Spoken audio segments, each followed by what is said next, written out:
Hello বন্ধুরা, good morning সবাইকে। কেমন আছেন সবাই? আশা করব যে যেখান থেকে আজকের আমার এই ব্লগটা দেখছেন সবাই ভালো আছেন, সুস্থ আছেন এবং স্বাভাবিক আছেন। আমরাও ঠাকুরের আশীর্বাদে সবাই বেশ ভালো আছি। আজকে একেবারে সকালবেলা রান্নাঘর থেকে আপনাদেরকে সঙ্গে নিয়ে আমি আজকের আমার এই ব্লগটা শুরু করছি। সকালবেলা ঘুম থেকে ওঠার পরে টুকটাক বাসি কাজগুলো সমস্ত কিছু শেষ করে ফেলেছি, কারণ দেখছি বেলা বাড়লে রোদের তাপ আর গরমটা তো প্রচণ্ড অনুভব হচ্ছে। সেই জন্য কোনো ভারী কাজকর্ম, যেমন ধরুন ঘর মোছা কিংবা সমস্ত ঘর ঝাড় দেওয়া, বাইর পরিষ্কার করা, ওগুলো কিন্তু ভীষণই কষ্টসাধ্য হয়ে উঠছে।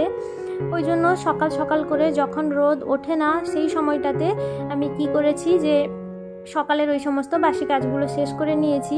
দেখেছি অনেকটা এতে সুবিধা হয়, কারণ এই ভ্যাপসা গরমটা প্রচণ্ড সেটা আর অনুভব হয় না। তো এবার সকালে জল খাবারটা বানিয়ে নিয়ে স্নান টান করে চলে এসেছি।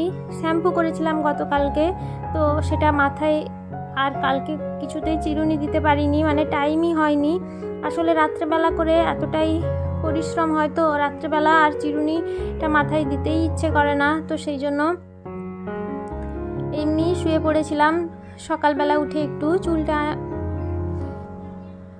সিরাম লাগিয়ে একটু বেঁধে নেব, কারণ এই গরমের মধ্যে চোখে মুখে নাকে যদি চুল এসে পড়ে তাহলে কিন্তু সেটা ভীষণই অস্বস্তিকর লাগে। সেই জন্য একেবারে ভালো করে টাইট করে একদমই চুলটাকে বেঁধে নেব, যাতে এই গরমের হাত থেকে ও আমাকে একটু রক্ষে দিতে পারে।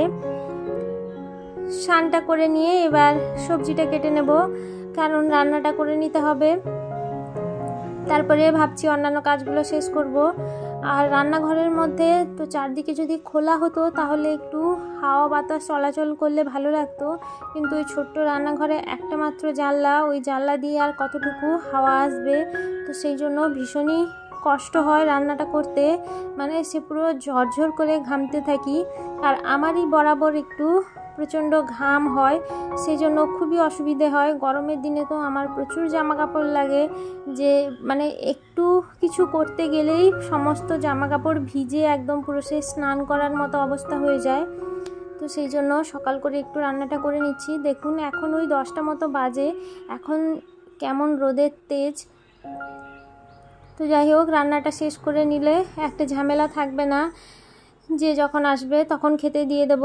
কারণ রান্নাটা দেরি হলে না ভীষণই অসুবিধা লাগে, আর মনটা সব সময় মানে অস্থির অস্থির করতে থাকে যে কখন রান্না শেষ করব। তারপরে ছেলে তো আছেই, ওকে তো স্নান করাতে হবে, ওকে খাওয়াতে হবে, খাওয়াতে ভীষণই মানে প্রচুর টাইম লাগায়।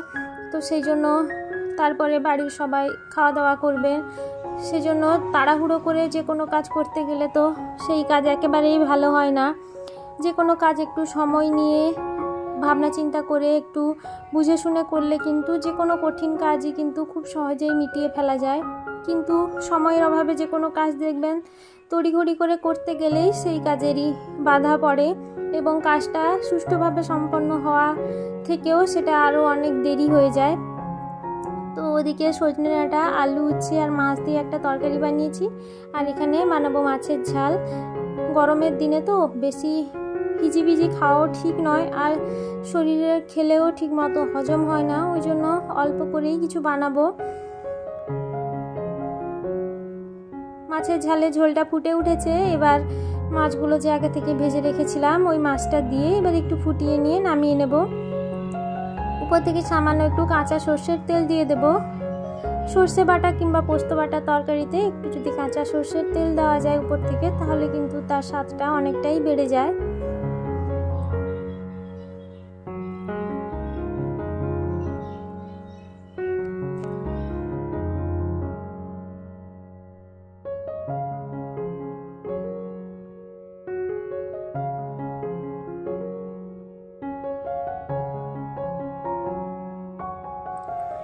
রান্নাটা হয়ে গেছে, ছেলেকেও স্নান করিয়ে দিয়েছি। এবার ভাবছি একটু রান্নাঘরটা পরিষ্কার করে নিই, তারপরে ওকে খাওয়াবো। ও একটু বসে আছে, ওকে দুটো বিস্কিট দিয়ে এসছি, বিস্কুট দুটো খাক, ততক্ষণে আমি রান্নাঘরটা একটু পরিষ্কার করে নিয়ে তারপরে ওকে খাওয়াতে বসবো। রান্নার পরে এই রান্নাঘরটা পরিষ্কার করা কিন্তু ভীষণই চাপের ব্যাপার। মানে আমার রান্না করতে যত না টাইম লাগে মনে হয় যেন আমার রান্নাঘরটা পরিষ্কার করতে আরও বেশি টাইম লেগে যায়। কারণ আমি যখন রান্না করি তখন বুঝতে পারি না যে কোথায় কোন জিনিসটা রাখবো, কোথায় কোনটা ছড়িয়ে ছিটিয়ে ফেলি। তো সেটারই প্রত্যেক দিনই ভাবি, রান্না করার শেষে যখন রান্নাঘরটা পরিষ্কার করতে আসি তো ভাবি যে না, এরপর থেকে একটু গুছিয়ে গাছিয়ে করার চেষ্টা করব, যাতে পরে একটু এই রান্নাঘরটা পরিষ্কার আমাকে কম করে করতে হয়। কিন্তু না, ঠিক সেই যেরকম অবস্থা তো সেরকমই হয়ে যায়। এবার রান্নাঘরটা একটু মুছে নেব। ছোট রান্নাঘর তো ওই জন্য মেঝেটা ভীষণই নোংরা হয়ে যায়। তো সেই জন্য রান্নাঘরটা মুছে নিয়ে দুবেলা করেই মুছি সাধারণত। ছোট্ট রান্নাঘর, মুছতে তেমন অসুবিধে হয় না। রান্নাঘরটা মুছে নিলেই রান্নাঘরের কাজ আমি একেবারে কমপ্লিট করে দেব। তারপরে আর বাদবাকি যে কাজকর্মগুলো আছে সেগুলো তো শেষ করতেই হবে, কারণ আমাদের তো আর রেস্ট নেওয়ার কোনো যুক্তিই নেই, মানে কোনো বালাই নেই। যতই বলি না কেন বিকেলে একটু রেস্ট নেব, যখনই ছেলেকে ঘুম পাড়াতে আসি তখনই মনের মধ্যে চোখটা বন্ধ থাকে কিন্তু মাথার মধ্যে ঘুরতে থাকে, আমি যদি এখন একটু সময় ঘুমিয়ে নিই তাহলে আমার ওই কাজটা পড়ে আছে, ওটা আমাকে করতে হবে, তাহলে ওটা দেরি হয়ে যাবে এবং ওই কাজটা করতে আমি আর টাইম পাবো না পরে। তো সেই জন্য বিকেলের বেলা আর রেস্ট নেওয়া হয় না। আর গরমের দিনে তো দুপুরবেলা হলে প্রচুর পরিমাণে ঘুম পায়। তো সেই ঘুম থেকে বাঁচার জন্য আর আমি যদি একবার বিছানায় গাটা হেলিয়ে দিই তাহলে যে কিভাবে ঘুমিয়ে পড়বো সেটা বুঝতেই পারবো না। সেই জন্য আমি সবসময় অ্যাভয়েড করি বিছানাটা থেকে একটু দূরে থাকার জন্য। আর যখনই ছেলেকে ঘুম পাড়াতে আসি তখনই একটু মোবাইলটা নিয়ে ভিডিও এডিট করলাম, কিংবা একটু ফেসবুক, হোয়াটসঅ্যাপ, ইউটিউব এগুলো একটু দেখলাম, তখন হয়তো এতটা ঘুম আসে না। ছেলেকে খাইয়ে দাইয়ে ঘুম পাড়িয়ে দিয়েছি, এবার একটু বিছানাটা গুছিয়ে নিচ্ছি। ছেলেকে অন্য ঘরে শুইয়ে দিয়েছি, বিছানার চাদরটা একটু ঝেড়ে ভালো করে পাতিয়ে নেব, কারণ সকালবেলা থেকে এরই উপরে অনেক অত্যাচার, লাফালাফি, ঝাঁপাঝাঁপি হয়। তো সেই জন্য বিছানার চাদরটা যদি না ঝেড়ে রাখি তাহলে রাত্রেবেলা ঘুমোতে গেলে কিন্তু ভীষণই অসুবিধা হবে। আর এই যে জামা কাপড়গুলো এবার গুছিয়ে রেখে দিচ্ছি। আর আপনারা ভাবছেন হয়তো যে কম্বলটা আমার বিছানায় কী করছে, কারণ এটাকে আমি ড্রাই ওয়াশে দেব বলে রেখেছি, সেই জন্য আর গোছানো হয়নি, মানে এটাকে রাখা হয়নি। তো দেব করে আর সময়ও হয়ে উঠছে না। যাই হোক, জামা কাপড়গুলো গোছানো হয়ে গেছে। এবার এগুলোকে যথাস্থানে ঠিকভাবে রেখে দেব, যাতে টাইম মতো সমস্ত কিছু হাতের কাছে পেতে পারি। তাহলে বন্ধুরা, আমার ব্লগ আপনাদের কেমন লাগলো অবশ্যই আমাকে কমেন্ট করে জানাবেন। আর আমার ব্লগের কোথাও যদি একটু আপনাদের ভালো লেগে গিয়ে থাকে তাহলে প্লিজ আপনাদের কাছে অনুরোধ জানাবো আমার চ্যানেলটিকে সাবস্ক্রাইব করে আমার পাশে থেকে যাবেন। আর যারা যারা এখনও পর্যন্ত আমার চ্যানেলটিকে সাবস্ক্রাইব করেননি তাদের প্রত্যেককেই আমি জানাবো প্লিজ আমার পাশে থাকুন, আমার সাথে থাকুন। আর যারা যারা সাবস্ক্রাইব করে ফেলেছেন তাদের প্রত্যেককেই আমি জানাবো অসংখ্য ধন্যবাদ এতদিন আমার সাথে থাকার জন্য এবং আমার পাশে থাকার জন্য, যাতে পরবর্তী দিনগুলো আমি ভালো করে আমার কাজটা করতে পারি।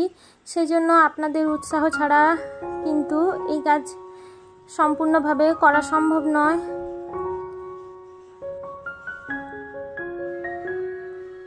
তাহলে বন্ধুরা, আজকের মতো আমি আমার ব্লগটা এখানেই শেষ করছি। দেখা হবে আপনাদের সঙ্গে আবারও একটা নতুন ব্লগ নিয়ে।